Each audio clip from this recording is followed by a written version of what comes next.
Okay, first up, we have an update for the Pi 5. People have asked for it. This is the 16 gig version, which is like a terrible secret. I think the photo is actually of the 2 gig version. Don't worry, we're actually shipping the 16 gig version.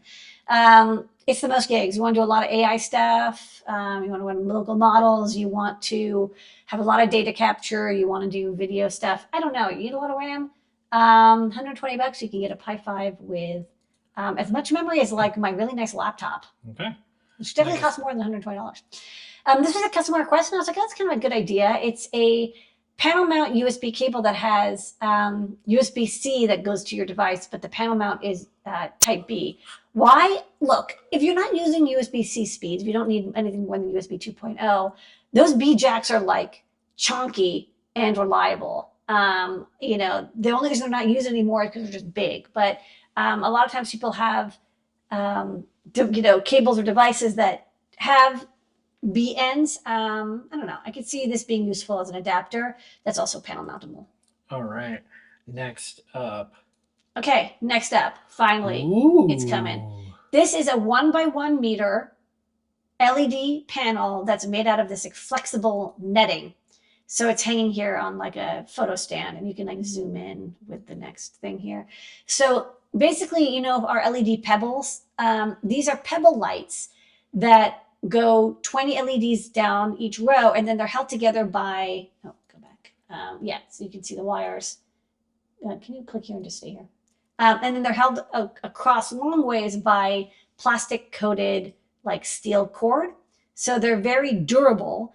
And we use these for an outdoor holiday display. Yeah. I will say they're designed for outdoor. You can use them outdoor, but they're not waterproof. Do not dunk these underwater, right? I don't guarantee that they're not waterproof against like immersion in water. And if the weather's really bad, you know, bring it Something inside. can happen, yeah. We didn't. Ours survived for about 20 days in some rough weather, but, you know. Yeah, I mean, it can happen with wind. It can have people rained on, snow on, you know, obviously. But still, I wouldn't, I just have to warn people because I once said, like, oh, this is like waterproof. And what I meant was it's weatherproof. Resistant. And somebody dunked it into their pool for like 3 years and said, like, the pool lights eventually failed. And I'm like, yeah, they got eaten alive. Okay, anyways. There's mounting on all edges. So on the bottoms, they have these, you know, corded, and on top, they have these hooks. So it's easy to attach and mount it to something. And then you can, you know, what's nice is it stores very well. So when you're done with it, you just wrap it up in a ball, and it's like not that big. Yeah. So you get 400 LEDs.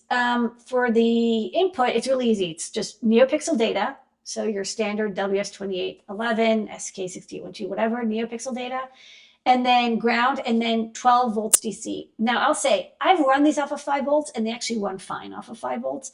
But you're never going to get very bright lights, and you're not going, especially at the end of the chain, the lights will start dimming. So, like, I would say for testing, you can use 5 volts, but when you're actually deploying it, especially if you want to tile multiple ones of these together, then you should use 12 volts DC. And so this is an example of it with a, you know, WLED driver. They're 2 inches apart, square. I have some here. I can show it on the overhead, maybe. You can hold it up first. Okay, so hold it up. So this is the. This is Lady to scale. I'm a ghost. Yeah. Wait, this is. Sorry. There is a direction. The back is not as bright. It does shine through the back, but not nearly as well. There's like a direction to the pens. Okay, I'm an LED ghost. Cool. All right, so let's go to the overhead.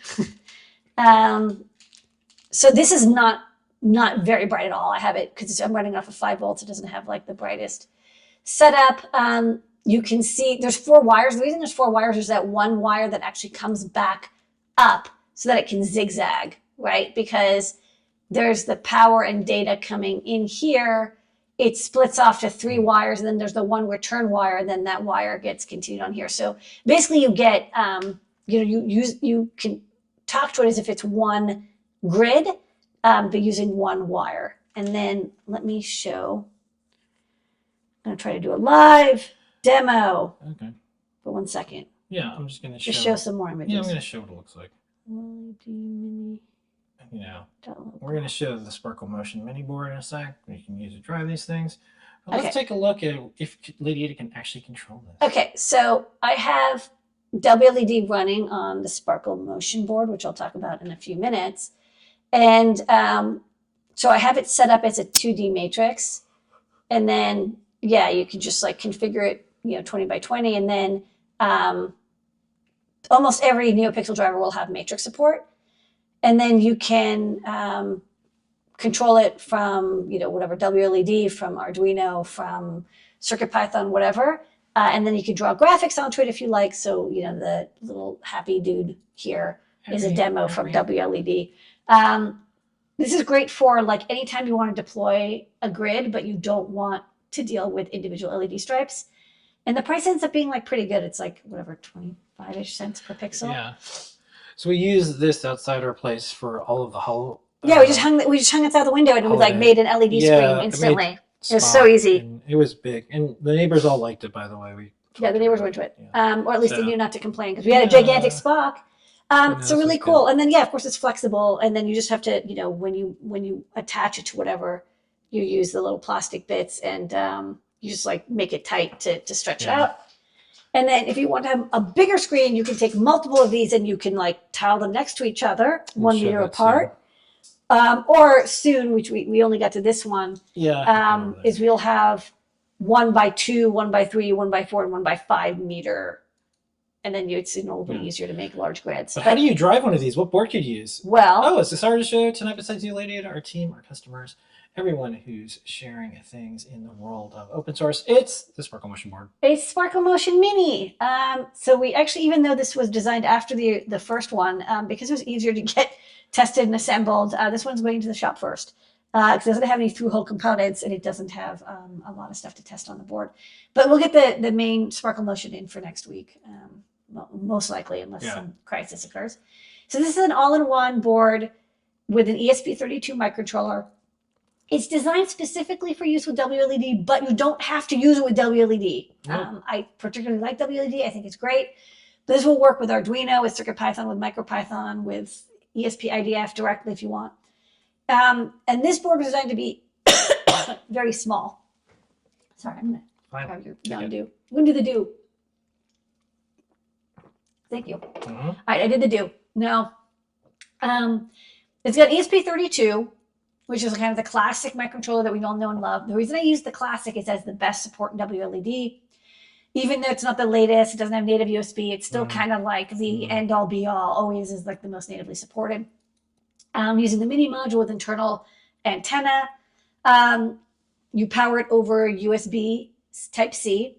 So this Sparkle Motion board doesn't have PD or 12-volt support. It's for 5-volt, which again is the vast majority of LED that people drive anyways. It has a USB to serial converter with auto reset, so it's really easy to install WLED or upload any software to it. You just plug into USB, it shows up as a COM port, upload, debug, whatever. And then we added a bunch of niceties that make it easier to drive LEDs and control hardware with it. So on the very right, there is 4 pins that have ground, pins 33, 32, and 5 volts. And those are the power outputs plus 2 level shifted digital output pins. So those are 5-volt level outputs. So you can drive like any digital pixels, even the ones that are picky about the voltage level. You don't have to worry about it. It's auto shifted for you. There's a reset button and GPIO 0 button. You could use that to manually bootload if you need it, but you should never need it. But you can use the number 0 button as a user input. There's a built-in mini NeoPixel and a built-in LED, a red LED that blinks. There's a 3-pin JST-SH connector with analog input or output. And so you digital input out as well. So you could use that to connect an infrared receiver, a sensor, a button, whatever. There's also a semi-QT connector for connecting I2C devices. You want to add an OLED, you want to add a rotary encoder, I don't know, whatever. Whatever you want over I2C will connect there. On the bottom, we have a 4-amp fuse. A lot of people ask me to put a fuse on. The reason I did do a 5-amp fuse is that when I tested this board, it's a 4-layer board, and it has a gigantic ground plane and a gigantic power plane. It couldn't really do more than 4 amps before the current started dipping. The voltage really started dipping, and I started overheating quite a bit. And so the amp is a 4-amp fuse, which is still pretty good. It'll trip, higher 6 to 8 amps depending on the temperature. There's an I2S digital microphone, so you get like really good quality audio, so you can do audio reactive projects. And then there's a 2x3 header on the top left there with power ground and 4 more GPIOs. You can, if you want to connect an external, again, rotary encoder or potentiometer or buttons, another I2S microphone, whatever, you can do it. 4 mounting holes, and anything else I forgot? No, I think that's it. No, There's a this lot. is a lot of fun that you're going to have, and then we have the entire lineup of Sparkle Motion boards. This is the mini. It has mounting holes. So stay tuned, and we're looking forward to doing cool stuff with all the people who know WLED. So like great for WLED, specifically designed for it, will work wonderfully, but you can also use it for anything else. Anything else. That's right. And that is New Products for the Week. New.